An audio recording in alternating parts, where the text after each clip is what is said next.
Good morning, Toastmasters. I'd like to start my speech today with a quote by Michael Oren, former Israeli ambassador to the US. This is from an interview the day after the October 7 Hamas attacks. And I quote, "This actually isn't a clash of civilizations. A clash of civilizations suggests symmetry. It suggests moral equivalency. But it isn't. It's a civilization that is being assaulted and massacred by barbarism, and which is very different from a clash of civilizations." We don't have a difference in views with Hamas. We don't have a political disagreement with Hamas. What we do is inhabit different universes.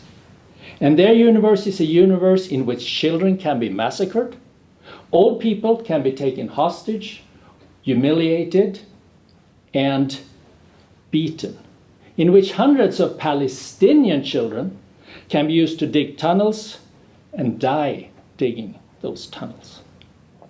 That is that universe. There is no clash of civilizations here. There is a civilization which is fighting for its survival against evil. End quote. The quote refers to the barbarians outside the gates, that is, Hamas, who managed to temporarily get in on October 7th.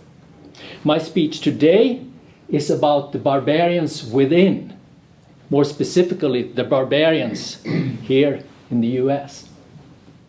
But first, let's lay down a few facts. Fact number one. Hamas is an Islamic fundamentalist terrorist organization whose overarching goal is the destruction of the state of Israel and the raping, maiming and death of as many Jews as possible in the process, from the river to the sea, etc. Fact number two. Hamas inhabits the same universe as other present and past terrorist and terrorism-supporting organizations, such as Islamic State, Hezbollah, Al-Qaeda, Fatah, PLO, Al-Shabaab in Somalia, Boko Haram in Nigeria.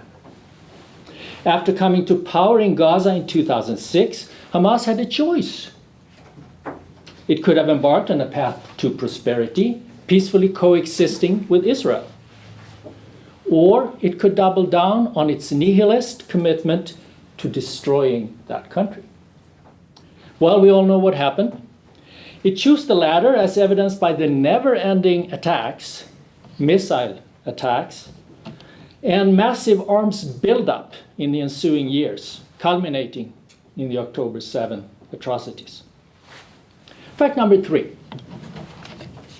There are few Palestinians, civilians in Gaza that are innocent. And this may be a hard one. But here I want to make 3 points. First, in 2006, Hamas won an overwhelming electoral victory in an election that was monitored by international observers and judged as fair, actually judged as more fair than many elections are here in our country and in the West. Anybody who back then voted for Hamas, or the equally reprehensible Fatah, which is the West Bank equivalent of Hamas, they're not innocent. That was almost 90% of the adult population in Gaza at the time. Now, young children are innocent, but they are unfortunate subjects of their culpable parents. And those parents were responsible for bringing those children into the world, in a world ruled by Hamas, and they are therefore responsible for their potential injury and death in this war. War is cruel. Period. Point number three. The truly innocent Palestinian civilians, and there are obviously innocent Palestinian civilians, they will welcome and support an Israeli invasion and hopefully future rule of Gaza at any cost, because it will liberate them from Hamas, from the tyranny, and increase their chances of living a happy, prosperous life, either in a civilizing Gaza or elsewhere. Those were my 3 points regarding civilians. Fact number 4. Every Palestinian casualty is on Hamas. The terrorist organization started the war.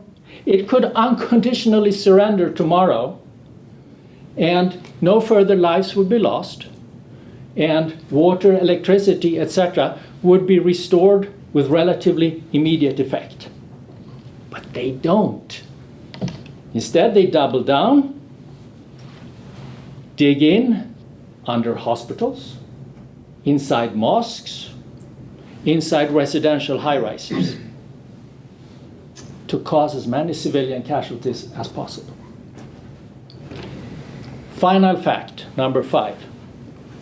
Israel is a complex society with many factions, faults, and weaknesses, just like other welfare states, including the United States. It has in many ways been its own worst enemy in appeasing Palestinians over the year, often under international pressure.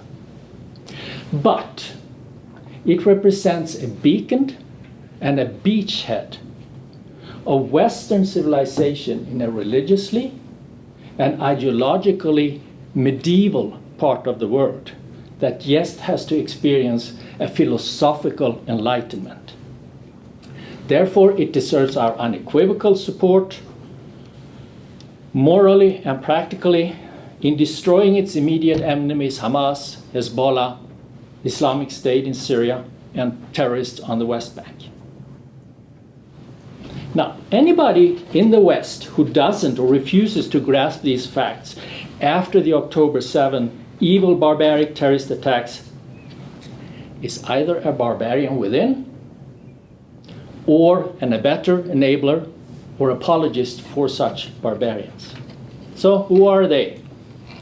Who are the barbarians within? Well, here is a laundry list of US actors who need a thorough moral wash, spin, tumble, and dry.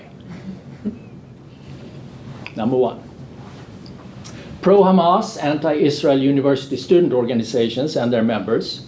You have seen it all over the news: Harvard, Stanford, UPenn, Northwestern. The list goes on and on.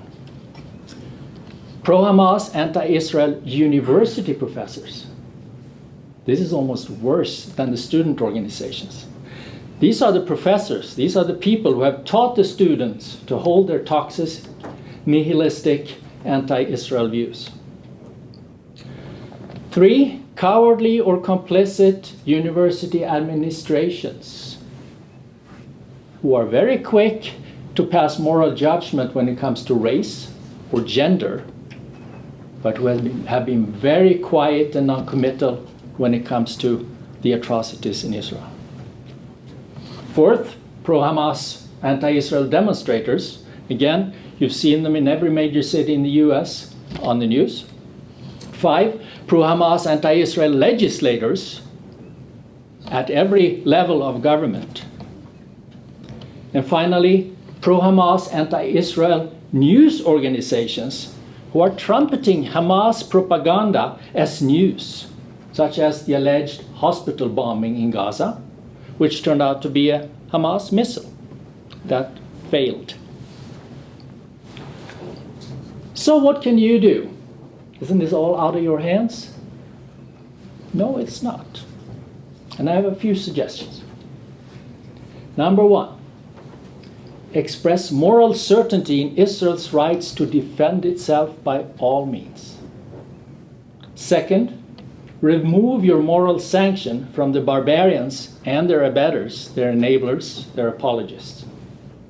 Tell them at a minimum, in no uncertain terms, that you disagree with and condemn with their stance. Even better, add your reasons. And there's plenty of ammunition out there if you know where to look. Let me know if you're looking for it and I can point you in the right directions. 3, conversely, express your support for those who are fighting the good fight. And there are a lot of people out there too in the media. There are good people who are pro-Israel, who are anti-Hamas. 4th, if you're in a position to influence hiring of employees, steer away from these students as interns or as employees. Yes, they have a First Amendment right to express their opinion, but you equally have a right to avoid them. 5, withdraw support from your alma mater. A lot of people are contributing to their alma maters without really thinking about it. Be more critical in what you're donating. And we have seen quite a few people who have done just exactly that, and they have gone public with it. And that too is important. Let them know why you withdraw your support. Obviously, don't vote for candidates who express pro-Hamas, anti-Israel opinions.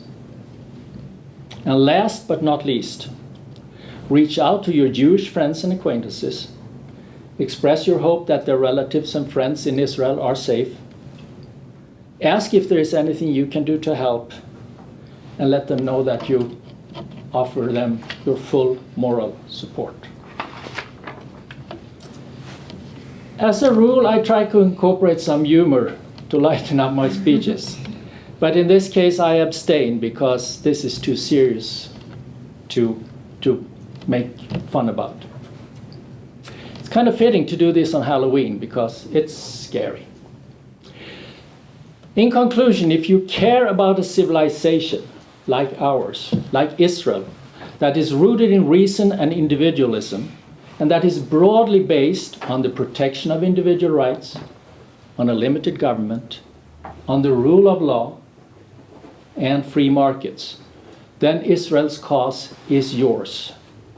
Because if we don't support Israel today, its fate will become ours tomorrow. Toastmasters.